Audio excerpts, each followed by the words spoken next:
Hello everyone, कैसे आप लोग। Welcome to official channel of study UT education dedicate to mechanical engineering department, जहाँ पे हम लोग देख रहे थे आरआरबी जी का क्वालिफाइंग लेक्चर सीरीज। ये आपका हो जाएगा लेक्चर नंबर 6। अभी तक 5th लेक्चर तक आ चुका है, जिसमें हम लोग 2 चैप्टर को अभी तक कर लिए हैं। पहला हम लोग किए थे stress and strain, and second जो हम लोग चैप्टर स्टार्ट किए हैं that is your property of material. Basically आप बोल लो mechanical property of material. Mechanical क्यों? बिकॉज हम लोग फोर्स को अप्लाई करके उसका इफेक्ट देखते हैं, that is why it's called mechanical property of material. ये इसका सेकंड लेक्चर हो जाएगा। फर्स्ट लेक्चर 5th पार्ट में हम लोग पढ़े थे, जिसमें हम लोग बात किए थे डक्टिलिटी के बारे में, बहुत सारे प्रॉपर्टी के बारे में बात किए थे। जैसे आपका हो गया elasticity, plasticity, hardness, toughness, strength, failure, fracture, ductility, malleability, brittleness, ये सारे के बारे में। फिर एफओएस का बात किए थे, यानी फैक्टर ऑफ सेफ्टी के बारे में बात किए थे। आज हम लोग उसके आगे का क्लास पढ़ेंगे, जो रिमेनिंग बचा हुआ। अगर आप मैकेनिकल से हैं तो आप चैनल को सब्सक्राइब कर सकते हैं। और यहाँ पे हम लोग आरआरबी जे का स्ट्रिक्टली सारे सिलेबस को हम लोग फॉलो कर रहे हैं, और सिलेबस को फॉलो करते हैं जितने आपका वहाँ पे है, जितना सिलेबस दिया गया है सबको हम लोग यहाँ पे क्लियर कर रहे हैं। 1 बाय 1 करके टॉपिक वाइज देख रहे हैं, सब्जेक्ट वाइज देख रहे हैं, और पेपर का एनालिसिस भी किए, प्रीवियस का पेपर का एनालिसिस भी किए। मतलब इस सीरीज को देखने के बाद आरआरबी जे 100% आपका जाएगा। एंड अगर आपको कभी भी समझ नहीं आ जाता है और आपको चाहिए कि जीरो से लेकर हीरो तक बनना है, कि जॉब एकदम लेना, पक्का जॉब लेना, तो हम लोग टारगेट जॉब लेके यहाँ बनाते हैं। वो सारे चीज़ को हम लोग कवर करते हैं जो एग्जाम में पूछा जाता है। बिल्कुल हम लोग कोई चीज़ नहीं छोड़ते हैं, और सटीक और बहुत ही आसान भाषा में आप लोग को समझाने का ट्राई करते हैं। ठीक है, तो हम लोग का ये सेकंड क्लास हो जाएगा। और मैं बता दूं यहाँ पे हम लोग का नॉन-टेक का भी चलता है, जैसे आपका हिस्ट्री, पॉलिटी, और वो टेक्निकल स्टूडेंट के लिए चलता है, ओनली फॉर टेक्निकल स्टूडेंट। तो अगर आप टेक्निकल स्टूडेंट है, क्योंकि होता क्या है कि आप आरआरबी जे का अगर जो नॉन-टेक पढ़ते हो, या फिर किसी और का एसएससी का पढ़ते हो नॉन-टेक, या फिर मतलब जेई नहीं बोल रहे, नॉन-टेक का लाइक एसएससी हो गया, बैंक हो गया, वहाँ पे नॉन-टेक थोड़ा सा अलग लोग का सिलेबस रहता है। टेक्निकल वाले बच्चों को थोड़ा कम पूछा जाता है, तो उसी बेसिस पे हम लोग टेक्निकल नॉन-टेक वाले के लिए नॉन-टेक का सीरीज भी चला रहे हैं फॉर टेक्निकल स्टूडेंट। चाहे आप कोई ब्रांच को, मैकेनिकल, सिविल, इलेक्ट्रिकल, कोई भी non-take like history, polity, economics, science वगैरह, तो उसको आप देख सकते हो। यानी पूरी तरह से ये आपका टेक्निकल स्टूडेंट के लिए पूरा चैनल है, ठीक है, मैकेनिकल के लिए खासकर। ओके, तो हम लोग आज कुछ टॉपिक देखने वाले हैं, लाइक जैसे कि आज हम लोग देखने वाले थे, कुछ छूटा हुआ है, तो हम लोग देखेंगे स्टिफनेस के बारे में। क्या देखेंगे हम लोग? स्टिफनेस। क्या हो जाता है आपका स्टिफनेस? देखो बात से क्या पता है, स्टिफनेस, स्टिफ मतलब वो कितना रेजिस्ट कर पाता है, बॉडी जो है वो कितना स्टिफ रहता है, वो डिफॉर्मेशन होने से पहले कितना स्टिफ रहेगा, उसी को हम लोग बोलते हैं स्टिफनेस। चलो फिगर से समझो, ज़्यादा बेटर समझ में आएगा। ठीक है, ये मान लेते हैं ये मेरा फर्स्ट मटेरियल है और ये मेरा सेकंड मटेरियल है। ये फर्स्ट मटेरियल है, सेकंड मटेरियल है, दोनों में हम लोग लोड अप्लाई कर दिए। P1 लोड है इसमें P2 लोड लग रहा है, P1 लोड लग रहा है मान लो। चलो ठीक है, ये P1 लोड है और P2 लोड है और कुछ नहीं। अब हमको चाहिए, दोनों में चाहिए 1 mm का इलोंगेशन। कितना हमको चाहिए? 1 mm का हमको इलोंगेशन चाहिए। इलोंगेशन मतलब 1 mm का इलोंगेशन, इसमें भी 1 mm का इलोंगेशन मान लेते, इतना चाहिए, इतना 1 mm है, ठीक है, इतना इलोंगेशन चाहिए, इसमें भी 1 इलोंगेशन चाहिए। अब लोग देखेंगे मटेरियल अलग अलग, देखो M1 M2 है, मे भी शायद ये कोई अलग मटेरियल है, अलग मटेरियल है। कितना लोड लगाएंगे ताकि इसमें 1 mm और इसमें भी 1 mm पड़ा। और लेट सपोज मान लेते हैं कि इसमें जब हम लोग लोड लगाएं, कितना लगाएं, लगभग 300 न्यूटन लगाएं, तब जाके मुझे 1 mm का इलोंगेशन मिला। और सेकंड वाले मटेरियल पे हम लोग जब 400 न्यूटन का फोर्स लगाए, तब जाके मुझे 1 mm का इलोंगेशन मिला। ठीक है, कितना मिला? 1 mm का इलोंगेशन मिला। कब? जब 400 न्यूटन लगा। अब बताइए, स्टिफ जो है ये जाता है, यानी कि स्टिफनेस का बात करेंगे, स्टिफनेस इसका और स्टिफनेस इसका। तो बताइए किसका ज़्यादा स्टिफनेस मिला? तो आप बोलोगे सर स्टिफनेस क्या होता है, पहले ये बता दो। मैंने कहा था कितना वो रेजिस्ट करता है डिफॉर्मेशन से पहले। ठीक है, यानी कि यहाँ बोल सकते हो कि रेजिस्टेंस टू डिफॉर्मेशन, यानी कि डिफॉर्मेशन जब फेल कर जाता है, डिफॉर्म कर जाता है, उससे पहले वो कितना रेजिस्ट करके रख रहा है। ठीक है, कि मैं हम होने नहीं देंगे। रेजिस्टेंस देखो, लोड का नहीं बात करें कि कितना लोड कैपेसिटी कर रहा है। लोड बेरिंग जब कैपेसिटी आ जाता, तो वो मैंने कब बताया था आपको? मैंने जब कल का क्लास अगर आप लोग देखे होंगे तो बहुत अच्छी बात है, और अगर नहीं देखे होंगे तो आप देखिएगा। मैं जब स्ट्रेंथ आपको बताया था, जिसमें आपका टेंसाइल, कंप्रेसिव, शेयर और यील्डिंग आता है, तो मैंने बताया था स्ट्रेंथ जो क्या होता है, वॉल्यूमेट्रिक प्रॉपर्टी हो जाता है, और वो जो होता है लोड बेरिंग कैपेसिटी, मतलब वो कितना जो है वो लोड को बेयर कर सकता है। लेकिन यहाँ बात कर रहा है रेजिस्टेंस का। रेजिस्टेंस कब हो जाता है? मान लो ये लोड है, मैंने बताया था टेंसाइल फोर्स इन दोनों तरफ से लग रहा है, मान लो टेंसाइल, तो ये टेंसाइल के चलते इधर क्या होगा, स्ट्रेन डेवलप होगा, इधर स्ट्रेन इसको खींचेगा। और जब ये स्ट्रेन यहाँ पे डेवलप हो जाता है, स्ट्रेन डेवलप हो जाता है, और स्ट्रेन के जस्ट रेजिस्टेंस में, अगेंस्ट में जो है जस्ट अपोजिट साइड में यहाँ पे स्ट्रेस डेवलप होता है। क्या होता है? स्ट्रेस। इसीलिए मैंने कहा था कि सबसे पहले आपका क्या होता है, स्ट्रेन आ जाता है, स्ट्रेन के बाद स्ट्रेस आ जाता है। तो ये जो रेजिस्टेंस है, यही रेजिस्टेंस आपको यहाँ पे डेवलप कर रहा है, किससे? डिफॉर्मेशन को बचाने के लिए। तो डिफॉर्मेशन होने से पहले कितना रेजिस्टेंस करता है, रेजिस्टेंस वो रोक के रखता है, उसी को हम लोग बोलते हैं क्या? स्टिफनेस। तो यहाँ हम लोग क्या देखें कि भाई यहाँ पे 1 mm इलोंगेशन तो यहाँ भी मिला, लेकिन यहाँ 1 mm इलोंगेशन के लिए ये 300 न्यूटन बॉल लगाना पड़ा, 300 न्यूटन का फोर्स लगाना पड़ा। यहीं पे 1 न्यूटन का हमको इलोंगेशन के लिए 400 लगाना पड़ा। तो ज़्यादा कौन मेरा स्टिफ है? मेरा ये ज़्यादा स्टिफ है। मटेरियल सेकंड मेरा ज़्यादा स्टिफ है, ये मेरा लेस है, ये मेरा ज़्यादा है। क्योंकि यहाँ पे जो ये वाला चीज़ जो लगा, रेजिस्टेंस फोर्स जो लगा, ये मुझे ज़्यादा लगा, तभी ना जाके ये देखो 300 में मान लो ये रेजिस्टेंस तो यहाँ लग रहा था, रेजिस्टेंस फोर्स लग रहा था, ये जैसे 300 से क्रॉस किया ना, मान लो 301 आया तो इसमें 1 एनोगेशन फट से आ गया। लेकिन ये 300 पार के 350 पार के 400 तक गया, तो उसके बाद इससे इनोगेशन देखने को मिला। मतलब ये रेजिस्टेंस ज़्यादा डेवलप किया, यानी कि ज़्यादा स्टिफनेस है। तो मटेरियल 2 यहाँ ज़्यादा स्टिफनेस है। समझ गए स्टिफनेस क्या हो जाता है ये चीज़। और इसको हम लोग और एक तरह से डिफाइन कर सकते हैं, इसको लिखते हैं हम लोग लोड अपॉन डिफॉर्मेशन, इससे भी हम लोग डिफाइन कर सकते हैं स्टिफनेस को। समझ आया? तो ये सिंपल आपका स्टिफनेस हो गया। सेकंड टॉपिक हम लोग बात करेंगे, सेकंड टॉपिक जो बात करेंगे that is your toughness.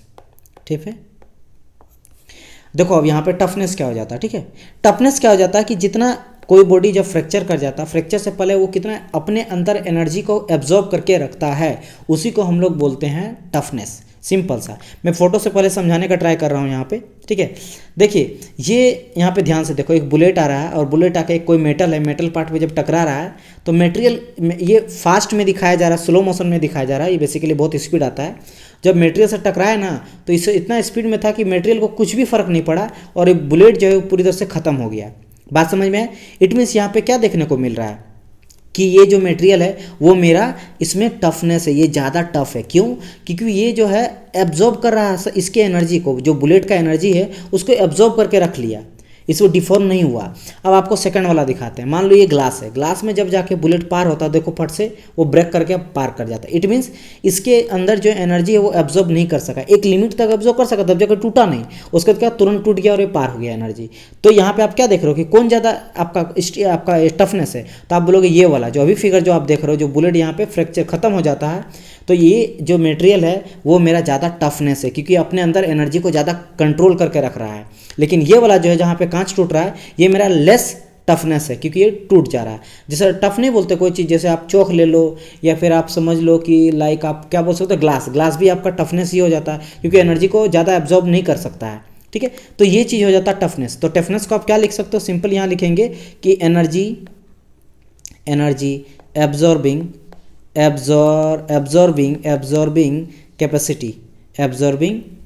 Capacity कब? बिफोर फ्रैक्चर, यानी फ्रैक्चर होने से पहले कितना वो एनर्जी को ऑब्जर्व करके रखता है। ठीक है, और यही चीज़ को मैं फिर से यहाँ पे दिखाऊं कि मान लो ये बुलेट आपका 1 है। ठीक है, बुलेट ये 1 था और ये मान लेते इसका कुछ ऑब्वियसली मास होगा, और अगर हम लोग इसको चलाएंगे तो ये काइनेटिक एनर्जी डेवलप करेगा। क्या हो जाएगा? हाफ एम वी स्क्वायर से ये जा रहा है, ये बुलेट जा रहा है और ये एक मटेरियल को यहाँ पे आकर टकराएगा। मान लेते हैं मटेरियल 1 है। अब यहाँ पे क्या हो रहा है कि ये फ्रैक्चर नहीं किया, नॉट फ्रैक्चर, जैसे हम लोग बताए थे ये फ्रैक्चर आपका नहीं किया, तो ये फ्रैक्चर नहीं किया, ये टकरा के मान लो यहीं पे ये बुलेट खराब हो गया या फिर गिर गया पहला मटेरियल। तो यहाँ पे हम लोग क्या लिख सकते हैं? यहाँ पे आप लिख सकते हो कि after strike bullet 1 material 1 not fracture. इससे हमको क्या पता चला? मीन्स हम बोल सकते हैं या फिर हैंस बोल सकते हैं, हैंस लिखो ज़्यादा अच्छा रहेगा। हैंस मटेरियल 1 हैव मोर, या फिर मोर बोल दो, मोर एब्जॉर्बिंग कैपेसिटी। इसके अंदर जो है एनर्जी एब्जॉर्ब करने का कैपेसिटी ज़्यादा होगा, तभी ना ये जाके उसके एनर्जी को एब्जॉर्ब कर लिया। ये जो स्पीड इतना गोली आ रहा है, जब इससे टकराया तो ये इसको फ्रैक्चर कर सकता था, लेकिन इसके अंदर इतना एब्जॉर्बिंग पावर कैपेसिटी है कि अब उसके जो एनर्जी है जो इसको खराब कर सकता था वो कैप्चर करके रख लिया। लाइक समझो ना मेरी बात, सिंपल सा है, ढीठ जैसे होता है ना कोई चीज़, किसी को आप कितनों कुछ भी बोल लो लेकिन वो इमोशनली हो जाता है। जैसे आप अभी प्रिपरेशन कर रहे हो, आपका फ्रेंड हो गया, रिलेटिव हो गया, जब आप 1 साल के बाद नहीं करते हो, 2 साल के बाद सक्सेस नहीं लाते हो, तो तो आपको कुछ भी बोल देता है। अगर आप थोड़ा सा टफ नहीं होगे, अब नहीं होता कि थोड़ा टफ बनो, अगर आप टफ नहीं होगे तो उसमें क्या होगा, आपको इफेक्ट करने लगेगा, आप इमोशनल हो जाओगे, ठीक है, आप सक्सेस नहीं कर पाओगे, पढ़ाई में मन नहीं लगेगा। लेकिन आपके अंदर टफनेस अगर होगा, इट मीन्स आपके एनर्जी, नेगेटिव एनर्जी का हम बात करें फिलहाल, नेगेटिव कुछ भी कोई बोलेगा तो आप उसको झेल लोगे, अपने अंदर उसको दबा के रख लोगे, यानी कि आपके अंदर क्या एनर्जी कैपेसिटी जो है, एनर्जी को एब्जॉर्ब करने का कैपेसिटी ज़्यादा है। इट मीन्स आप ज़्यादा टफ हो। कोई इंसान है जिसको थोड़ा तो कोई बोल दिया और रोने लगा, तो उसके अंदर क्या है, एनर्जी एब्जॉर्ब करने का कैपेसिटी कम है, इट मीन्स वो लेस टफनेस है, ठीक है। वो आपको इसी तरह मान लो, हम इसी तरह एग्जाम्पल अब ले लेते हैं, ये एक पहला ले लिए, ये हम लोग सेकंड बुलेट यहाँ पे लेते हैं, ठीक है, ये हम लोग ले लेते हैं सेकंड बुलेट, ये सेकंड बुलेट है जिसमें भी मास 1 है, इसका भी आपका हाफ mv² से जा रहा है, mv² से जा रहा है। ये बुलेट आपका सेकंड है, ये जा रहा है, और अब ये मटेरियल 2 है और इसको कर देता है फ्रैक्चर। क्या कर देता है, इसको फ्रैक्चर कर देता है, फ्रैक्चर कर देता है, तोड़ देता है, ठीक है। और यहाँ पे हम लोग सेम यही चीज़ को लिखेंगे कि आफ्टर स्ट्राइक, आप लिख लेना कि after strike bullet 1 material 1 fracture, ठीक है। यहाँ पे क्या करेंगे, यहाँ पे लिख देते हैं हम, चलो ठीक है, यहाँ पे लिखो आप लोग आफ्टर स्ट्राइक, ठीक है, आफ्टर स्ट्राइक, यहाँ पे स्ट्राइक टी लिख दिया गया है, strike bullet 1 material 1 fracture, fracture. और इससे पता क्या चलता है, हैंस हमको पता चला कि मटेरियल 1 जो है हैव नॉट एब्जॉर्बिंग कैपेसिटी, मतलब यहाँ पे एनर्जी कैपेसिटी के इसके अंदर जो है एब्जॉर्बिंग कैपेसिटी का पावर नहीं है। मटेरियल 2 में यहाँ बोलेंगे material 2 have not absorbing capacity, तो इसके अंदर जो है एब्जॉर्बिंग कैपेसिटी पावर नहीं है, इसलिए फ्रैक्चर कर गया। इट मीन्स क्या बोल सकते हो कि ये जो आपका है, ये आप यहाँ पे लिख लो, ये आपका है लेस टफ, या फिर ये टफनेस है ही नहीं, और ये आपका टफनेस है, ये आपका टफ मटेरियल है, और ये आपका टफ मटेरियल नहीं है। लेस नहीं बोलेंगे पूरी तरह से, अगर फ्रैक्चर कर जाएगा ना तो ये टफ नहीं है, टफ मटेरियल नहीं है, समझ आया। तो ये सिंपल सा हो जाता है मेरा टफनेस। ओके, आगे बढ़ते हैं हम लोग, नेक्स्ट बढ़ते हैं, नेक्स्ट हम लोग पढ़ेंगे अब यहाँ पे। ओके, तो यहाँ पे हम लोग देखने वाला है स्ट्रेस एंड स्ट्रेन कर्व के बारे में, right. Stress and strain curve जो बहुत ज़्यादा इंपॉर्टेंट हो जाता है, और आपको सबसे पहली बात जानिए, यहाँ पे आप लोग लिख लो हेडलाइन, स्ट्रेस स्ट्रेन कर्व। क्या हो जाता है स्ट्रेस एंड स्ट्रेन कर्व, ये मैं पहले बता चुका हूँ। मान लेते हैं कि ये इस तरह का रहता है, ठीक है, 1 मिनट, इसको थोड़ा सीधा करना पड़ेगा, स्ट्रेट आएगा तब ना, यस। ये आपका यहाँ रहता है स्ट्रेस, ये क्या रहता है स्ट्रेस, यानी स्ट्रेस होता है क्या अपना लोड अपॉन एरिया हो जाता है। यहाँ पर हम लोग लेते हैं बेसिकली इंजीनियरिंग स्ट्रेस लेते हैं, और ट्रू स्ट्रेस नहीं लेते हैं, क्योंकि ट्रू स्ट्रेस में थोड़ा बहुत जो है कमी होता है, क्योंकि उसमें हम लोग इंस्टेंटेनियस एरिया के लेते हैं, ठीक है। वो मैं बताऊंगा अभी difference, what is the difference between stress and engineering stress. फिलहाल हम लोग बात करते हैं, ये आपका स्ट्रेन आ जाएगा, यानी चेंज इन लेते अपन ओरिजिनल लेंथ यहाँ लेते हैं, ये स्ट्रेन ले लेते हैं, ठीक है, ये ले लिया स्ट्रेन, यहाँ ले लिया हम लोग स्ट्रेस। ओके, अब देखो क्या हो जाता है, यहाँ पे ये कुछ जाता है इस तरह से जाता है, 1 मिनट, ये कुछ स्ट्रेस एकदम जाता है, स्ट्रेट जाएगा, फिर यहाँ पे ऐसे कुछ जाएगा, फिर ये नीचे आएगा और ऐसे जाता है। यहाँ पे कुछ कुछ पॉइंट होता है जो मैं बताता था। सबसे पहले जाता है प्रोपोर्शनल लिमिट, इसके जस्ट ऊपर में रहता है इलास्टिक लिमिट, इसके ऊपर में आपका रहता अपर यील्ड पॉइंट, ठीक है, क्या आ जाता है आपका अपर यील्ड पॉइंट, और फिर यहाँ पे आ जाता है लोअर यील्ड पॉइंट, और यहाँ पे आ जाता है आपका अल्टीमेट पॉइंट, और यहाँ पे आ जाता है आपका फ्रैक्चर, ठीक है। तो मैं सब कुछ लिख देता हूँ यहाँ पे, ये आपका हो जाएगा आपका प्रोपोर्शनल लिमिट, ठीक है। ये मैं वैसे पहले बता चुका हूँ, या फिर यहाँ ना करके अगर मैं ऐसे दिखा दूँ कि ये जो हो गया यहाँ से इस तरह करके जाएगा, ये क्या हो जाएगा आपका proportional limit, proportional limit, limit. अब प्रोपोर्शनल लिमिट क्या हो जाता है कि विद इन प्रोपोर्शनल लिमिट ये जो होता है यहाँ पे पूरी तरह से मटेरियल अपना रीगेन शेप एंड साइज में लौट आता है, वापस आ जाता है। यहाँ तक अगर हम लोग फोर्स को लगाएंगे तो मटेरियल अपना रिटर्न आ जाता है। क्यों? क्योंकि आप देखो ये लीनियरली पूरी तरह से जाता है, लीनियर। मान लो ये आपका 1 है, 2 है, 3 है, 1 है, 2 है, 3 है, तो देखो 2 से 2 गया, 3 से 3 गया। इट मीन्स आप क्या देख रहे हो कि अगर स्ट्रेन यहाँ पे अगर 1 हम लोग 1 मेगापास्कल का या स्ट्रेस लगा रहे हैं तो मुझे 1 mm का यहाँ देखने को मिल रहा है स्ट्रेन। अगर 2 मेगापास्कल का लगा रहे हैं तो 2 mm देखने का मिल रहा है स्ट्रेन। मतलब कि लीनियर जा रहा है, एक जैसा जा रहा है, ठीक है। और यहाँ तक क्या हो जाता है आपका स्ट्रेस एंड स्ट्रेन जो होता है वो जब हम लोग फोर्स को हटाते हैं तो रिगेन अपना शेप एंड साइज में लोड भी आता है। दैट इज वाई हम लोग कहते हैं कि इलास्टिक कोई इलास्टिक मटेरियल क्यों बोलते हैं, क्योंकि वहाँ तक लोड आता है। तो बोलेंगे सर आप बोल रहे हैं ये तो प्रोपोर्शनल लिमिट तक, आप तो इलास्टिक मटेरियल जस्ट ऊपर है, क्योंकि ये वाला पॉइंट जो है ये आपका है इलास्टिक लिमिट। ये जो पॉइंट है ये आपका क्या है, इलास्टिक लिमिट। तो यहाँ तक होना चाहिए। देखो बाबू, इलास्टिक लिमिट तक according to Hooke's law, according to यहाँ पे अगर बोलोगे according to Hooke's law stress is directly proportional to strain. Stress is directly, एक second, stress is directly proportional to strain हो जाता है, ये मुझे पता ही है, ठीक है, ओके। बट अगर एक्चुअली हम लोग देखेंगे ना, एक्चुअली कहाँ तक ये फॉलो करता है, तो याद रखना एक्चुअली ये फॉलो करता है प्रोपोर्शनल लिमिट तक ही। यानी कि एक्चुअली ये प्रोपोर्शनल लिमिट तक ही पूरा का 100% जो है stress directly proportional to strain हो जाता है। यानी कि ये मेरा पूरी तरह से क्या जाता है, लीनियर जाता है। यहाँ से इस बीच में जो हम लोग देखेंगे ये जो आपका है इसके बीच में थोड़ा सा यहाँ पे आपको यानी प्रोपोर्शनल लिमिट से इलास्टिक लिमिट जाने में थोड़ा सा डिफॉर्मेशन देखने को मिलता है। यानी पूरी तरह से रिटर्न शेप एंड साइज में रिटर्न नहीं आ पाता है, थोड़ा बहुत उसमें डिफॉर्मेशन आ जाता है। तो ये डिफरेंस हो जाता है दोनों में। वैसे दोनों एकदम पास होता है।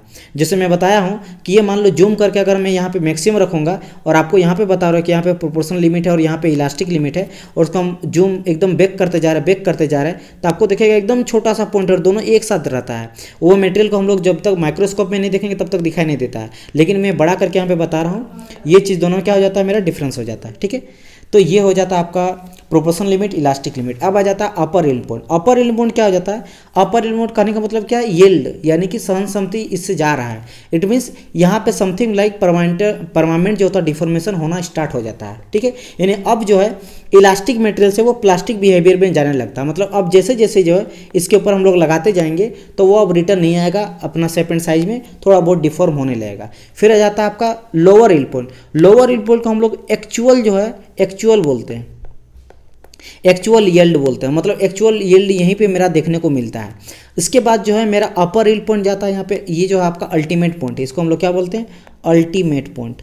अल्टीमेट पॉइंट, अल्टीमेट नाम से ही पता चलता है अल्टीमेट, मतलब अगर इससे ऊपर जाएंगे तो मेरा बॉडी ही जो है, मतलब कोई भी जो मटेरियल है वो मेरा पूरी तरह से फ्रैक्चर कर जाएगा। और लास्टली ये मेरा हो जाता है fracture point.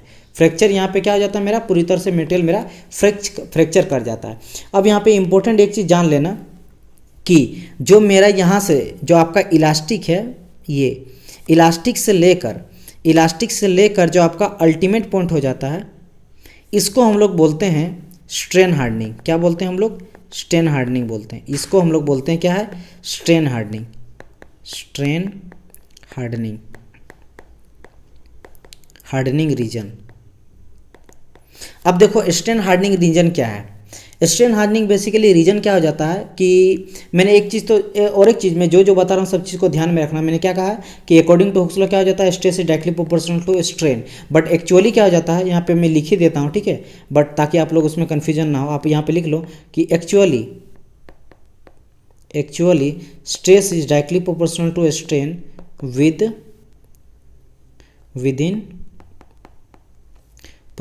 Okay within with 2 बार लिख दिए, एक सेकंड, विदिन प्रोपोर्शनल लिमिट,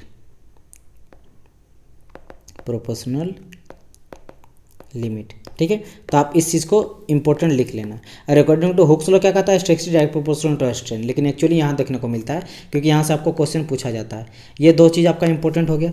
अब यहाँ पे बोले कि इलास्टिक से लेकर अपर जो अल्टीमेट पॉइंट होता है इसको हम लोग बोलते हैं क्या, स्ट्रेन हार्डनिंग रीजन। क्यों बोलते हैं ऐसा, इसके पीछे रीजन क्या हो जाता है। मैंने कहा जैसे कि अल्टीमेट पॉइंट क्या हो जाता है, यहाँ पे maximum stress offer by the material, यानी कि मैक्सिमम स्ट्रेस बोल लो या फिर यहाँ पे लिख दो, यहाँ पे जो हमको maximum stress offered by material, मतलब जो हम लोग किसी में बोलते हैं ना कि इस मटेरियल को हम लोग कितना लोड कहाँ तक लगा सकते हैं। कोई भी आप जैसे कुछ भी लाते हो, कुर्सी ही ले लो, जो आप चेयर लाते हो, आप बोलोगे सर चेयर में एक इंसान बैठेंगे तो टूटेगा नहीं। तो मुझे ये पता करना कि ये कितना झेल सकता है, मुझे कितना मैक्सिमम कितना इसमें बैठा सकता है आदमी को, या फिर कितना लोड रख सकते हैं, तो वो मुझे पता चलता है इसी पॉइंट से, अल्टीमेट पॉइंट से। यानी पता चलता है कि हाँ इसके बाद अगर मैं लगाऊंगा तो वो पूरी तरह से बॉडी मेरा फ्रैक्चर कर जाएगा। तो आप बोल सकते हो कि ये आपका मैक्सिमम स्ट्रेस आपका ऑफर्ड बाय द मटेरियल बोल सकते हो, या फिर बोल सकते हो मैक्सिमम स्ट्रेस, या फिर मैक्सिमम रेजिस्टेंस भी बोल सकते हो, रेजिस्टेंस। तो मैक्सिमम रेजिस्टेंस ये अपर लिमिट तक ही लगा सकते हैं हम किसी भी बॉडी में। अब देखो मेरा ये कहने का मतलब क्या है कि मैंने यहाँ बताया आपको ये वाला पॉइंट, 1 सेकेंड, कि इस रीजन को हम लोग पूरा क्या बोल रहे हैं, इस रीजन को हम लोग बोल रहे हैं स्ट्रेन हार्डनिंग रीजन।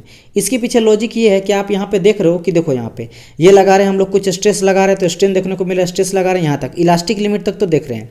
लेकिन जब अब हम लोग देख रहे हैं इलास्टिक से आगे जा रहे हैं, तो आप देखो कि ये जो है स्ट्रेन लगा रहे हैं, ये इतना हम लोग स्ट्रेस लगा रहे हैं तो स्ट्रेन देखने को मिल रहा है एकदम कम, फिर स्ट्रेस लगा रहे हैं तो स्ट्रेन देखने को मिल रहा कम, बहुत ही कम देखने को मिल रहा है। ये रीजन क्यों है, यहाँ पे आ जाता है स्ट्रेन हार्डनिंग के चलते। स्ट्रेन हार्डनिंग के चलते हम लोग स्ट्रेस ज़्यादा लगाना पड़ता है, मतलब स्ट्रेस अगर लगाते हैं तो हमको स्ट्रेन बहुत ही कम देखने को मिलता है। ये क्यों होता है, स्ट्रेन हार्डनिंग क्या हो जाता है ये समझ लो। देखो कोई भी जो मटेरियल होता है उसके अंदर जो होता है, जैसे आपको पता है जैसे हम लोग का बॉडी सेल से बना रहता है, स्मॉलेस्ट पार्टिकल सेल होता है, घर बनता है ईंटा से, सबसे छोटा होता है। उसी तरह मटेरियल के अंदर जो बुरादा टाइप से रहता है, एकदम पतला पतला बालू जैसा, उसको हम लोग बोलते हैं ग्रेन्स। उसको क्या बोलते थे, ग्रेन्स बोल देते हैं। मान लो इस तरह का ग्रेन्स रहता है, इसको हम लोग बोलते हैं ग्रेन्स, ग्रेन्स बोलते हैं, ठीक है, ग्रेन्स, ये आपका ग्रेन्स होता है। लेकिन जब हम लोग लोड अप्लाई करते हैं, जैसे यहाँ पे स्ट्रेस अप्लाई करते जाते हैं जिसके चलते स्ट्रेन देखने को मिलता है, तो जब हम लोग लोड अप्लाई करते हैं बाय अप्लाइडिंग लोड, यहाँ लिख लो बाय अप्लाई लोड, जब हम लोग लोड अप्लाई करते हैं तो होता क्या है कि ये मेरा ग्रेन्स था, ये ढेर सारा मेरा ग्रेन्स था, ग्रेन मेरा है। मटेरियल के अंदर का बात करें एकदम माइक्रोस्कोपी हम लोग देख नहीं पाएंगे, तो ये ग्रेन के चारों तरफ क्या होगा, ड्यू टू थर्मल के चलते इस तरह करके यहाँ पे जो बाउंड्री जनरेट हो जाएगा। कैसे हो जाएगा, बाउंड्री हो जाएगा, और इसको हम लोग बोलते हैं ग्रेन बाउंड्री। इसको क्या हो जाता है, ग्रेन बाउंड्री। ये मान लो क्या हो जाता है ना कि ये जब हम लोग हीटिंग के चलते, जब हम लोग अप्लाई करते हैं तो हीट मिलता है, और हीट के चलते एक तरह से उसमें क्या होता है, दोनों आपस में चिपकने लगता है। यानी कि ये जो आपका ग्रेन है, ये ग्रेन और ये ग्रेन आपस में दोनों में क्या हो जाता है, ग्रेन बाउंड्री आ जाता है। ग्रेन बाउंड्री के चलते ये दोनों आपस में चिपक जाता है, जिसके चलते यहाँ पर जो अगर मैं बात करूँगा इस मटेरियल का, ये पहले वही मटेरियल था और ये मटेरियल 2 है, तो इस दो मटेरियल में वन मटेरियल से ज़्यादा इसमें इसको लोड लगाना पड़ेगा, तब जाके इसमें स्ट्रेन देखने को हमको मिलेगा। तो आपको जो ये स्ट्रेन हार्डनिंग होता है, यहाँ पे जो स्ट्रेन हार्डनिंग मैंने कहा, स्ट्रेन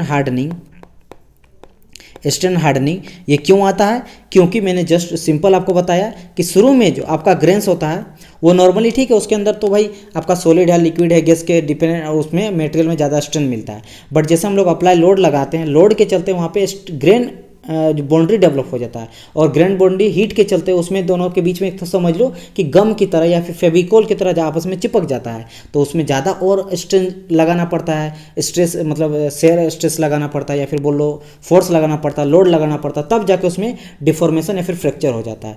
जिसके चलते, और ये पॉइंट कहाँ से होता है, ये जो लिमिट देखने को मिलता है हमको इलास्टिक से स्टार्ट होता है से अपर इल पॉइंट, यहाँ तक आपको देखने को ये चीज़, ये रीजन मिलेगा। इसीलिए इस रीजन को हम लोग बोलते हैं स्ट्रेन हार्डनिंग रीजन। समझ आया कि नहीं, ये चीज़ आपका इंपॉर्टेंट था, ठीक है, ओके। तो यहाँ पे तो आप यहाँ पे एक पॉइंट खाली लिख लो, यहाँ पे आप बोल सकते हो कि भाई जो आपका ग्रेन बाउंड्री हो जाता है, grain boundary is more strong than grains. Grain से मेरा ग्रेन बाउंड्री जो होता है वो क्या होता है, ज़्यादा स्ट्रॉन्ग होता है, इसीलिए यहाँ इस रीजन पे हमको ज़्यादा स्ट्रेस देना पड़ेगा, तब जाके बॉडी में स्ट्रेन आएगा। यानी कि ज़्यादा देंगे तो फिर भी मेरा कम देखने को मिलेगा, ठीक है, ओके। ये चीज़ मेरा हो गया, चलो। और ये मैं सारा लिमिट के बारे में बता दिया हूँ। इंपॉर्टेंट क्या क्या था, जैसे आपका प्रोपोर्शनल लिमिट जहाँ तक 100% मतलब actually stress is directly proportional to strain हो जाता है। इलास्टिक लिमिट तक अकॉर्डिंग टू हुक्स लॉ क्या कहता है, इलास्टिक लिमिट तक आता है। अपर एंड पॉइंट क्या हो जाता है, जहाँ पे मेरा इसको बोल सकते हो आप समथिंग लाइक, यहाँ पे लिख लो आप लोग, समथिंग लाइक परमानेंट डिफॉर्मेशन,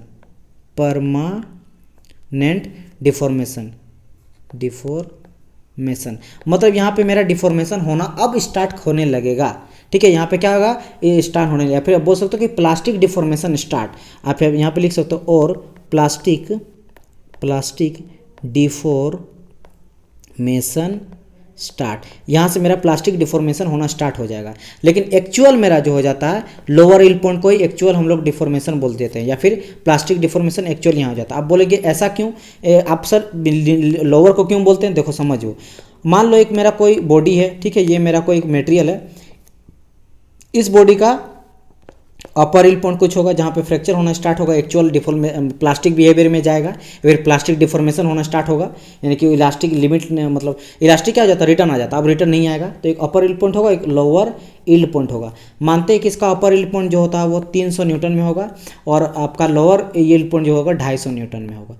मेरा बात समझो, ये जो 400 न्यूटन हम बोले अपर ईल पॉइंट, लेकिन स्टार्ट तो 250 में ही हो रहा है ना, यानी कि यहीं पे ये प्लास्टिक डिफॉर्मेशन में जा रहा है धीरे धीरे, यहाँ तक जाते हैं तो अपर होने लगेगा। अपर मीन्स अब तो रिटर्न आएगा ही नहीं, लोअर पॉइंट पे तो स्टार्ट होता है, तो एक्चुअल यहीं से स्टार्ट होने लगता है ना, लोअर में ही स्टार्ट होने लगता है ना। बात समझ में आया कि नहीं, ये अपर हो गया, अपर के बाद ये अब रिटर्न ही नहीं आएगा, तो एक्चुअल में इसीलिए हम लोग को लोअर ईल पॉइंट को हम लोग क्या बोलते हैं, एक्चुअल बोलते हैं ईल्ड पॉइंट। ठीक है, इसको हम लोग क्या बोलते हैं, एक्चुअल ईल्ड पॉइंट बोलते हैं, ईल्ड पॉइंट बोलते हैं किसको, आपके लोअर ईल पॉइंट को। फिर हम लोग देखा अल्टीमेट पॉइंट में क्या हो जाता है, यहाँ पे maximum stress offer by a material किया जाता है, या फिर मैक्सिमम जो रेजिस्टेंस है वो मटेरियल झेल सकता है, इसके बाद वो पूरी तरह से आगे आके वो फ्रैक्चर कर जाता है मेरा बॉडी।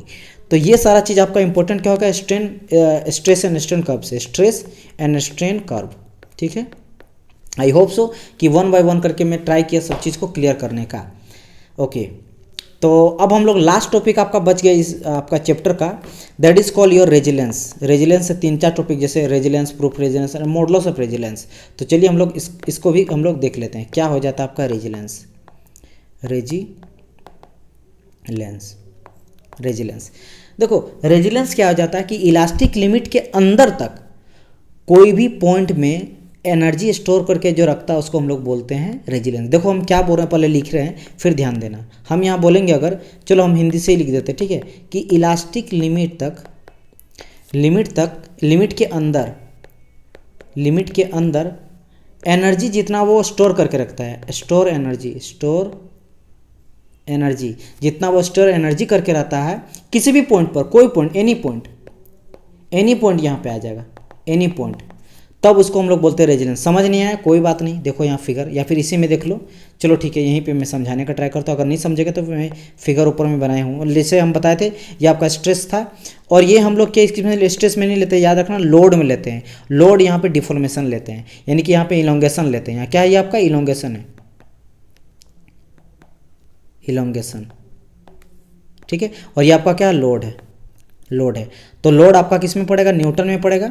लोड न्यूटन यहाँ लिए और यहाँ पे इलोंगेशन लिए, तो इलोंगेशन यहाँ पे हम लोग ले लेते हैं, हमारा डेलर ले लेते हैं, एमएम में ले लेते हैं। ठीक है, ये आपका क्या है, ये दोनों जो लिए हैं ये आपका यूनिट है, ये सब यूनिट है। तो लोड और इलोंगेशन के बीच में देख रहे हैं कि भाई कितना लोड पड़ेगा तो उसमें इलोंगेशन होते जाएगा। तो अगर हम लोग देखेंगे इस पॉइंट तक, ये मान लेते हैं हम लोग इलास्टिक पॉइंट है, क्या आपका है, इलास्टिक लिमिट या फिर पॉइंट मान लो। तो इलास्टिक लिमिट तक हम लोग जानते हैं कि stress is directly proportional to strain होता है अकॉर्डिंग टू हुक्स लॉ, यानी कि यहाँ तक अगर हम लोग बॉडी में अगर हम लोग लोड लगाएंगे तो यहाँ पे इलोंगेशन तो देखने को मिलेगा, लेकिन जब इसको छोड़ देंगे तो फिर ये रिटर्न अपने पॉइंट तक आ जाएगा। समझ आया, जैसे सबसे पहले इतना लोड लगाए, मान लो ये हम लोग लगाए 20 न्यूटन तक लोड लगा दिए, तो हमको डिफ्लेक्शन कितना देखने को मिलेगा, 10 mm का डिफ्लेक्शन देखने को मिलेगा, यानी इतना इलोंगेशन देखने को मिलेगा। जैसे इस लोड को हटाने लगेंगे तो रिटर्न आएगा, इस तरह आते जाएगा। ठीक है, ये आते जाएगा, ये भी आपका आते जाएगा, फिर आके इस पॉइंट में आ जाएगा, यानी रिटर्न अपना इलास्टिक पॉइंट में आ जाएगा। बिकॉज क्यों, ये इलास्टिक लिमिट यहाँ तक है। इलास्टिक लिमिट स्ट्रेस और स्ट्रेन जो होता है फोर्स लगाने के बाद रिटर्न आ जाता है। तो यहाँ तक किसी भी पॉइंट में, मान लो अब मैं बता रहा हूँ यहाँ पे, अब डेफिनेशन यहाँ पे पढ़ो, अब समझ में आ जाएगा। मैंने क्या कहा कि इलास्टिक लिमिट के अंदर एनी पॉइंट, कोई भी पॉइंट तक जो एनर्जी स्टोर करके रखता है, स्टोर एनर्जी, उसी को बोलते हैं रेजिलेंस। मतलब ये पॉइंट, मान लो ये एक पॉइंट है, ये 2 पॉइंट है, ये आपका 3 पॉइंट है, ये 1, 2 और 3। अगर हम बोलेंगे कि 1 तक कितना एनर्जी यहाँ पे रखा है, यहाँ पे कुछ ना कुछ एनर्जी को स्टोर करेगा, तो एनर्जी को स्टोर करेगा तो ये भी आपका क्या कहलाएगा, रेजिलेंस कहलाएगा। अगर मान लेंगे ये 2 पॉइंट तक हम लोग देंगे, अब मान लो यहाँ पे हम दिखा रहे कोई अलग कलर से, ठीक है, यहाँ तक कितना एनर्जी को स्टोर करके रखेगा, तो ये भी आपका रेजिलियंस कहलाएगा। मान लो ये पूरा का पूरा अगर मैं बोलूँगा कि सर यहाँ तक, अगर मैं बोलूँगा कि इस पॉइंट तक, यहाँ तक, ये पॉइंट इलास्टिक पॉइंट तक, तो ये भी आपका रेजिलियंस कहलाएगा। मतलब किसी भी पॉइंट तक इलास्टिक लिमिट के अंदर जितना वो एनर्जी को स्टोर करके रखता है, उसी को हम लोग बोल देते हैं क्या, आपका रेजिलियंस। उसी को क्या बोलते हैं हम लोग, रेजिलियंस बोल देते हैं। ठीक है, समझ आया कि सिंपल। जब हम लोग फोर्स अप्लाई करते हैं और बॉडी अपने लेंथ को चेंज करता है, तो उसमें कुछ एनर्जी स्टोर हो जाता है, और एनर्जी जो स्टोर हो जाता है उसको हम लोग स्टोर एनर्जी कहते हैं, यानी स्ट्रेन एनर्जी कहते हैं। और इलास्टिक लिमिट में स्ट्रेन एनर्जी ज़्यादा होता है, इसी स्ट्रेन एनर्जी की वजह से बॉडी फिर से अपने डायमेंशन में लौट आता है। समझ आया कि नहीं, वही बात है, सिंपल सा लॉजिक है, कुछ नहीं है। ये आपका स्टील का रूल था, जब हम लोग फोर्स लगाएंगे यहाँ पे, तो फोर्स लगाने के चलते ये मुड़ के इधर हो गया ना, तो जब हम लोग मोड़े, तो मोड़ने के चलते जब तक ये लोड लगा रहा तब तक एनर्जी, इसके अंदर ना एक एनर्जी रहता है, ठीक है, एनर्जी रहता है जो स्टोर करके रखता है कि भाई तुम छोड़ो ना, फिर हम बताते हैं तुमको। जैसे ही इस लोड को हटाते फट से रिटर्न आ जाता है। तो रिटर्न क्यों है, क्योंकि इसके अंदर जो है एक एनर्जी मेरा स्टोर था। समझ आया कि नहीं, तो वो इलास्टिक लिमिट तक जो है कहीं किसी पॉइंट तक रहेगा, तो उसको हम लोग रेजिलियंस बोलते हैं, और वही एनर्जी स्टोर को हम लोग रेजिलियंस बोलते हैं। और देख लो, ये मेरा स्प्रिंग है, और स्प्रिंग को हम लोग जब फोर्स लगाते हैं दोनों तरफ से कंप्रेसिव फोर्स, तो ये क्या होगा, दब के एकदम सामने सामने आ जाएगा, सामने सामने आ जाएगा, सामने सामने आ गया, तो इसके एनर्जी, इसके अंदर भी एक एनर्जी आएगा, एनर्जी स्टोर है। और ये हटेगा कब, जैसे इस लोड को हम लोग हटाते हैं, और इस लोड को हटाते हैं, कैसे स्प्रिंग पूरा जंप करने लगता है, जैसे आपको फिगर में मैं आपको दिखा चुका हूँ वैसे। जैसे कि लेट सपोज ये आपका जो था, ये this is a good example for this. देखो यहाँ पे हम लोग दबाएं, देखो खींचे, तो उसके अंदर वो एनर्जी आ गया। जैसे इसको छोड़ते हैं ना, तो एनर्जी को रिलीज करता, तो वही एनर्जी जो स्टोर करके रखा ना, उसी को हम लोग बोलते थे क्या, रेजिलियंस। उसी को हम लोग बोलते हैं आपका रेजिलियंस। समझ आया, तो ये हो गया मेरा रेजिलियंस कंप्लीट। ठीक है, और हम लोग अगर यहाँ पे बोलेंगे कि कितना, हम लोग इस पॉइंट को यहाँ पे बहुत मैं गंदा कर दिया हूँ, तो ये सारा चीज़ को मैं समझाने के लिए यहाँ पे करता हूँ। ठीक है, और मैं अगर यहाँ पे निकालना चाहूँगा कि कितना यहाँ पे एनर्जी स्टोर हुआ, तो इसका एरिया जो हम लोग लेते हैं, इस एरिया से कर सकते हो। और एरिया कैसे निकालेंगे, हाफ इंटू या यहाँ तक लेंगे हम लोग, ये हो जाएगा आपका डेल एल, इंटू ये वाला लेंथ लेंगे, that is your P, load into ये चीज़ हो जाएगा। अच्छा एक चीज़ बताओ, और एक चीज़ हम लोग बोल रहे हैं सर एनर्जी स्टोर करता है, यहाँ पे बार बार एनर्जी का आप बात कर रहे हैं कि सर इलास्टिक लिमिट के अंदर किसी भी पॉइंट तक जितना वो स्टोर करके एनर्जी को रखता है, उसको रेजिलियंस बोलते हैं सर। अच्छा सर, एनर्जी का क्या यूनिट होता है, जूल हो जाता है, जूल हो जाता है, एनर्जी का यूनिट तो जूल ही हो जाता है। तो अगर इसका सर जब हम लोग निकालेंगे, अगर मेरा जूल निकल गया, तो हम लोग मान लेंगे कि सच में एनर्जी ही स्टोर हो जाता है। तो मुझे पता है कि कर्व के अंदर का जो एरिया हो जाता है, उससे मेरा वर्क डन निकलता है। तो वर्क डन यहाँ क्या हो जाएगा, हाफ इंटू, जैसे एरिया का क्या हो जाएगा, रेक्टेंगुलर का लेंथ इंटू ब्रेथ ले लेते हैं। ठीक है, तो यहाँ लेंगे हाफ इंटू ये वाला लेंगे, यानी कि डेल एल हम लोग लिए थे, तो हाफ इंटू यहाँ ले लेंगे डेल एल। और ये वाला चीज़ यहाँ पे मेरा क्या, पी है, लोड है यहाँ से यहाँ तक, तो यहाँ पे पी ले लिए। ठीक है, ये हम एरिया ले लिए, इसका एरिया निकाल रहे हैं। ठीक है, एरिया निकाल रहे हैं, ओके। और मुझे पता है कि डेल एल को किससे लेंगे सर, एमएम से लेंगे, एमएम से लेंगे। और लोड को किससे लेते हैं, न्यूटन से लेंगे, यानी कि न्यूटन एमएम। तो ये मेरा न्यूटन एमएम या फिर न्यूटन मीटर में लेंगे, तो न्यूटन मीटर में ही ले लो, चलो। अच्छा एक चीज़ बताओ, जो आपका वर्क हो जाता है, वर्क क्या हो जाता है, फोर्स इंटू डिस्प्लेसमेंट हो जाता है ना, फोर्स इंटू डिस्प्लेसमेंट, वर्क समझ रहे हो ना, वर्क का यूनिट क्या हो जाता है आपका, जूल हो जाता है। तो सर न्यूटन का क्या हो जाता है यूनिट, न्यूटन, मतलब फोर्स का यूनिट क्या हो जाता है न्यूटन, और ये आपका डिस्प्लेसमेंट है, इसका यूनिट क्या हो जाता है एमएम या फिर मीटर, बात है क्या है। तो न्यूटन मीटर, या तो न्यूटन मीटर या फिर न्यूटन एमएम में लेंगे, तो न्यूटन एमएम। तो आप क्या देख रहे हो कि न्यूटन एमएम यहाँ भी आया और न्यूटन एमएम यहाँ भी आया। इट मीन्स सच में ये वर्क ही है, ये क्या एरिया जो मेरा निकला वो क्या है, मेरा वर्क है। और वर्क का भी यूनिट मेरा यहाँ भी मेरा जूल निकल गया, न्यूटन एमएम को ही जूल बोलते हैं, और यहाँ भी न्यूटन एमएम जूल बोलते हैं। इट मीन्स सच में सर इसके अंदर में एनर्जी ही स्टोर हो रहा है, और उसी एनर्जी को हम लोग क्या बोलते हैं, रेजिलियंस बोलते हैं। समझ आ गया। अब आ जाता है मेरा कि प्रूफ रेजिलियंस क्या हो जाता है, क्या बोलेंगे हम लोग, proof resilience, proof resilience, resilience. अच्छा एक चीज़ समझ रहे हैं यहाँ पे, देखो अगर मैं उससे पहले बताऊंगा ना, जैसे रेजिलियंस बताया, अगर मैं इस फिगर में बताऊंगा, तो इस फिगर में जो ये इलास्टिक पॉइंट है, देखो ब्लैक से मैं दिखा रहा हूँ, ये आपका इलास्टिक पॉइंट है। इसके अंदर जो है कहीं भी इस पॉइंट पे कहीं भी जो वो एनर्जी जितना स्टोर करके रखता है, उसी को हम लोग रेजिलियंस बोलते हैं। बात करते हैं प्रूफ रेजिलियंस का।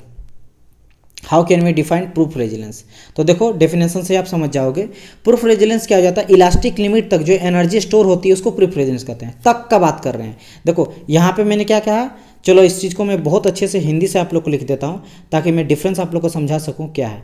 इसको मैंने क्या कहा कि इलास्टिक लिमिट के अंदर किसी पॉइंट में स्टोर एनर्जी रेजिलियंस कहलाता है। ठीक है, तो हम लोग यहाँ पे क्या किस पे ध्यान रखना, इलास्टिक लिमिट के अंदर अंदर। अब हम लोग बात करते हैं प्रूफ रेजिलियंस का। देखो यहाँ पे मैं क्या लिखूँगा, यहाँ पे मैं लिख रहा हूँ कि भाई इलास्टिक लिमिट तक जो एनर्जी स्टोर होती है तो तब उसे वो इसको लिख दो, उससे प्रूफ रेजिलियंस कहते हैं। क्या बोलते हैं, प्रूफ रेजिलियंस कहते हैं। देखो यहाँ पे क्या बोले, इलास्टिक लिमिट तक, और यहाँ मैंने क्या बोला था, यहाँ देखो इलास्टिक लिमिट के अंदर, ये बोले थे हम इलास्टिक, एक सेकंड, यहाँ मैंने कहा था इलास्टिक लिमिट के अंदर, और यहाँ मैंने कहा इलास्टिक लिमिट तक। मतलब अब जो हम बोलेंगे कि ये जो मेरा मान लेते हैं ये मेरा लोड रहेगा, और मेरा अगर हम लोग देंगे लोड लो, यहाँ हम लोग लोड लेंगे और यहाँ पे हम लोग लेंगे इलोंगेशन, तो इलास्टिक लिमिट मान लेते हैं, इलास्टिक लिमिट, तो इलास्टिक लिमिट तक यानी कि इलास्टिक लिमिट मैक्सिमम जहाँ पे इलास्टिक लिमिट होता है वहाँ तक जितना स्टोर एनर्जी किया, इसको हम लोग बोलते हैं आपका प्रूफ रेजिलियंस, इसको हम लोग बोलते हैं प्रूफ रेजिलियंस। लेकिन यहाँ पे क्या था, अगर मैं यहाँ पे बोलूँगा कि भाई सर रेजिलियंस क्या हो जाएगा, मान लो इस पॉइंट के इसके अंदर तक कहीं भी ये वाला पॉइंट जो है ये फिर मेरा हो जाएगा क्या, ये हो जाएगा मेरा रेजिलियंस। या फिर हम लोग इस पॉइंट को यहाँ तक भी ले सकते हैं, यहाँ तक भी ले सकते हैं। ठीक है, कहाँ तक बोल सकते हैं, ले से यहाँ तक भी बोल सकते हैं। ये जो पीला से दिखा रही है ये भी रेजिलियंस हो जाएगा। कहीं भी हो सकता है मेरा रेजिलियंस भी इलास्टिक लिमिट तक हो, लेकिन वो कम भी हो सकता है। लेकिन जब भी हम लोग बात करेंगे प्रूफ रेजिलियंस का, तो ये इलास्टिक पॉइंट तक यानी कि मैक्सिमम इलास्टिक पॉइंट तक जितना स्टोर मेरा एनर्जी हो जाता है उसको हम लोग बोलते हैं प्रूफ रेजिलियंस। तो हम लोग इसको ये भी लिख सकते हैं कि भाई मैक्सिमम रेजिलियंस स्टोर, या फिर maximum resilience is proof resilience, proof resilience. ये भी तो बोल सकते हैं कि भाई हम लोग ये भी तो बोल सकते हैं कि सर जो मेरा रेजिलियंस यहाँ तक होता है, यहाँ तक होता है 1 पॉइंट तक, 2 पॉइंट तक, तो यानी कि मैक्सिमम जो रेजिलियंस हो जाता है उसी को हम लोग प्रूफ रेजिलियंस बोलेंगे। तो बिल्कुल सही, हम लोग बिल्कुल बोल सकते हैं मैक्सिमम रेजिलियंस को क्या बोल सकते हैं हम लोग, मैक्सिमम रेजिलियंस को बोल सकते हैं हमारा प्रूफ रेजिलियंस। समझ आया कि नहीं? तो ये हो गया आपका प्रूफ रेजिलियंस। अब आ जाता है आपका मॉडुलस ऑफ रेजिलियंस। ठीक है, क्या आ जाता है आपका मॉडुलस ऑफ रेजिलियंस। अच्छा, डेफिनेशन देखो मैं समझाने के लिए यहाँ पे हिंदी वगैरह में दिखाया हूँ। ठीक है, रेजिलियंस और प्रूफ रेजिलियंस हिंदी से, अगर आप चाहो तो यहाँ पे हम इंग्लिश से जो डेफिनेशन, ये नहीं बोलिएगा कि सर आप हिंदी में पढ़ा रहे हैं। हम मेरा काम है आप लोग को समझाना, आप लोग को एग्जाम दिलाना, और एग्जाम के लिए हो जाता कोई भी चीज़ को बहुत अच्छी तरह से समझना, मेरा वो ज़्यादा इंपॉर्टेंट है। ये नहीं कि कुछ भी लिख दूंगा। चलो मैं यहाँ पे लिख ही देता हूँ रेजिलियंस के बारे में। रेजिलियंस आप लोग लिख दो, ठीक है, रेजिलियंस। फिर आप लोग बोलिएगा कि लिखा ही नहीं। यहाँ लिखो strain energy that can be stored in a given volume of material under elastic limit। ठीक है, यानी इलास्टिक लिमिट तक। देखो क्या बोल रहा है कि स्ट्रेन एनर्जी, एक एनर्जी हो जाता है strain energy, that can be store, वो स्टोर हो जाता है किसी भी वॉल्यूम ऑफ मटेरियल में अंडर द इलास्टिक लिमिट तक जितना एनर्जी स्टोर हो जाता है, that is called your resilience. तो और सेकंड हम लोग क्या पढ़े थे, प्रूफ रेजिलियंस। क्या पढ़े थे हम लोग, प्रूफ रेजिलियंस। तो प्रूफ रेजिलियंस को डेफिनेशन आप लोग लिखो कि the maximum strain energy, strain 1 minute, energy stored in a given volume of body, यानी कि मैक्सिमम जो स्ट्रेन एनर्जी एब्जॉर्ब करके रखता है या फिर स्टोर करके रखता है, that is called your proof resilience. Now ये चीज़ हो गया आपका। और यहाँ पे और एक चीज़ आप लोग लिख लो। वैसे इस तरह इतना में तो समझ ही गए होंगे। तो अगर आपको यहाँ पे एक क्वेश्चन घुमा के अगर बोलेगा कि when the resilience become maximum. ठीक है, जब रेजिलियंस मेरा मैक्सिमम हो जाएगा तब उसको क्या कहेंगे, तब जो है उसको बोलते हैं maximum. When resilience become maximum तब उसको हम लोग बोलते क्या है, that is called your proof resilience. तब उसी को हम लोग बोलते क्या है, आपका प्रूफ रेजिलियंस बोलते हैं। ठीक है, उसी को हम लोग प्रूफ रेजिलियंस बोलते हैं। Right, okay. तो ये मेरा हो गया आपका प्रूफ रेजिलियंस। और यहाँ पे हम लोग देख लिए रेजिलियंस, देख लिए प्रूफ रेजिलियंस देख लिए। अब यहाँ पे मेरा आ जाता है क्या, लास्ट आपका एक थोड़ा सा टॉपिक बता, दैट इज योर आपका आ जाता है मॉडुलस ऑफ रेजिलियंस, और आएगा आपका टफनेस, और आपका आएगा मॉडुलस ऑफ टफनेस। इसको हम लोग लास्ट टॉपिक में करेंगे और फिर हम लोग शेयर फोर्स एंड बेंडिंग में उठ जाएंगे। मैं क्यों नहीं करा रहा हूँ, बिकॉज जो है मेरा जो पेंसिल है, मतलब एप्पल पेंसिल है, उसका मेरा चार्ज ख़त्म हो गया, तो दैट इज़ वाई अब रन नहीं कर रहा है, चल नहीं रहा। देखो यहाँ पे चल नहीं रहा, तो जिसके चलते मुझे ऑफ़ करना पड़ेगा। ठीक है, ओके। तो मैं मिलूँगा, बिकॉज मुझे बहुत ही टाइम कम मिल रहा है, इसमें टाइम नहीं मिल रहा है यहाँ पे चार्ज उसका। तो मैं किसी तरीके का आप लोग के लिए बना रहा हूँ लेक्चर। तो मैं चार्ज उतना नहीं किया था, वैसे अच्छा खासा चलता है, तो जिसके ख़त्म हो गया, तो अब ये रन नहीं करेगा तो मैं कैसे पढ़ाऊँगा आप लोग को। तो मिलते हैं नेक्स्ट वीडियो में। वीडियो कैसा लगा जरूर बताइएगा, लाइक कीजिएगा, कमेंट कीजिएगा, ज़्यादा से ज़्यादा शेयर तक कीजिएगा बच्चों को। आप लोग का सपोर्ट चाहिए, प्लीज़ आप लोग सपोर्ट कीजिए ताकि मैं आप लोग के लिए कर पाऊँ। आगे मिलते हैं वीडियो में, तब तक के लिए goodbye and God bless you all.